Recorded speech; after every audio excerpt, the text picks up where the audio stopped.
ይህ ሕፃን ምን ይሆን? በመጥምቁ ዮሐንስ ልደት ዙሪያ ለአንድ መንፈሳዊ መጽሔት የሚሆን ጽሑፍ በአስቸኳይ እንዳዘጋጅ አንድ ወዳጄ ጠየቀኝ። አደራ ያልታተመ አዲስ ጽሑፍ የሚል ማሳሰቢያም አከለበት። በመጥምቁ ዙሪያ በርከት ያሉ ጽሑፎች ቢኖሩኝም ሁሉም ወይ በመጽሔት ወይ በኢሚዲያ የታተሙ ናቸው።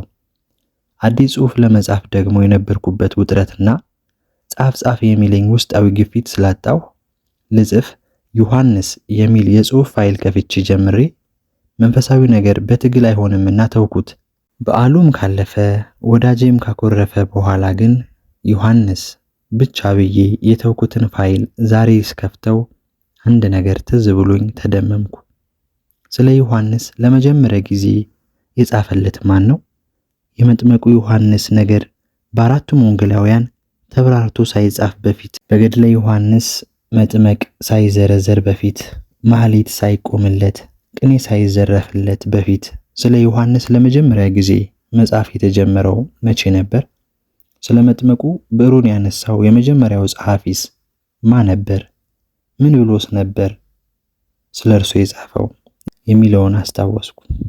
ማህሌት ሳይቆምለት፣ ቅኔ ሳይዘረፍለት በፊት ስለ ዮሐንስ ለመጀመሪያ ጊዜ መጻፍ የተጀመረው መቼ ነበር? ስለ መጥምቁ ብዕሩን ያነሳው የመጀመሪያው ጸሐፊስ ማን ነበር? ምን ብሎስ ስለ እርሱ ጻፈ የሚለውን አስታወስኩ። ስለ መጥምቁ ዮሐንስ የተጻፈው የመጀመሪያው ጽሑፍ በብራና ነበረ። ጸሐፊው ደግሞ አባቱ ዘካርያስ ነበር። ብራናም ለመነ፣ ስሙ ዮሐንስ ነው ብሎ ጻፈ። ሁሉም አደነቁ። ያን ጊዜ አፉ ተከፈተ፣ ምላሱም ተፈታ። እግዚአብሔርንም እየባረከ ተናገረ።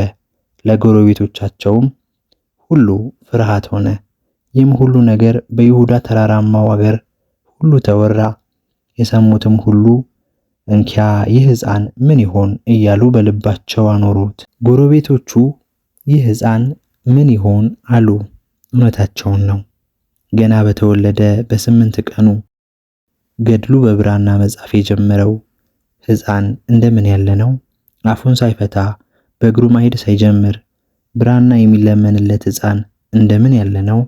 ነገሩን አልኩ እንጂ ዮሐንስ ገና ከማኅፀን ሳይወጣ ስግደት የጀመረ መናኝ፣ የድንግል ማርያምን ድምፅ ከሌላ ሰው ድምፅ ለይቶ ሰላምታዋን ሲሰማ የሚዘል ሕፃን ነበርና የሱ ነገር ከስር ካልተጻፈ አይዘለቅም። አባቱ ስለ ዮሐንስ ብዙ አልጻፈም። ስሙ ዮሐንስ ነው ብቻ ብሎ አበቃ። መጥምቁን ለማክበር የእግዚአብሔርን ጸጋ የእግዚአብሔርን ስጦታ ብሎ ከመጥራት በላይ ምን ውዳሴ ሊቀርብ ይችላል?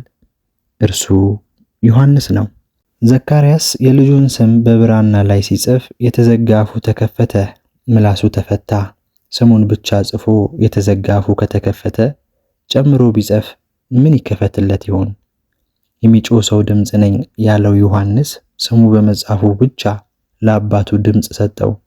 ዘካርያስ ስሙን ጽፎ እንዲህ አንደበቱ ከተከፈተ የዮሐንስን ገድሉን መልኩን የጻፈ ምስጋናውን የደረሰ ሰዎች ምን ይከፈትላቸው ይሆን? ዘካርያስ ስሙን ጽፎ እንዲህ አንደበቱ ከተከፈተ የዮሐንስን ገድሉን መልኩን የጻፈ ምስጋናውን የደረሱ ሰዎች ምን ይከፈትላቸው ይሆን? መጥምቁ ዮሐንስ ሆይ ስላንተ ከፍቅር በቀር ምንም ዕውቀት የለኝም። ምንም ቅኔ ምንም ምስጋና ባልጽፍልህም እንደ አባት ዘካርያስ ስምህን ብቻ መጻፌን አይተህ እዘንልኝ። አንደበቴ ባይዘጋም የተዘጋውን ልቤን ክፈትልኝ። ምላሴ ባይታሰርም በኃጢአት የታሰረች ነፍሴን ፍታልኝ። ለጌታ መንገድ የጠረክ አንተ ለነፍሴ መንገዷን ጥረግላት። በንስሐ ጥምቀትህ እጠበኝ።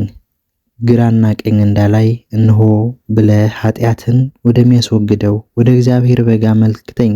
በሄሮድዮዳ ልጅ ትርኢት የታወረውን የልቤን ሄሮድስ እንደ ልማድህ ገስጽልኝ። አንተ ለአባትህ ያደረግከውን አድርግልኝ እንጂ አንተ የተዘጉ ነገሮችን ሁሉ ክፈትልኝ እንጂ ስምህን ደግሜ ደጋግሜ ጽፈዋለሁ። ዮሐንስ ዮሐንስ ዮሐንስ ዮሐንስ ዮሐንስ ሐምሌ 1 2013 ዓ.ም ተጻፈ በዲያቆን ሄኖክ ኃይሌ።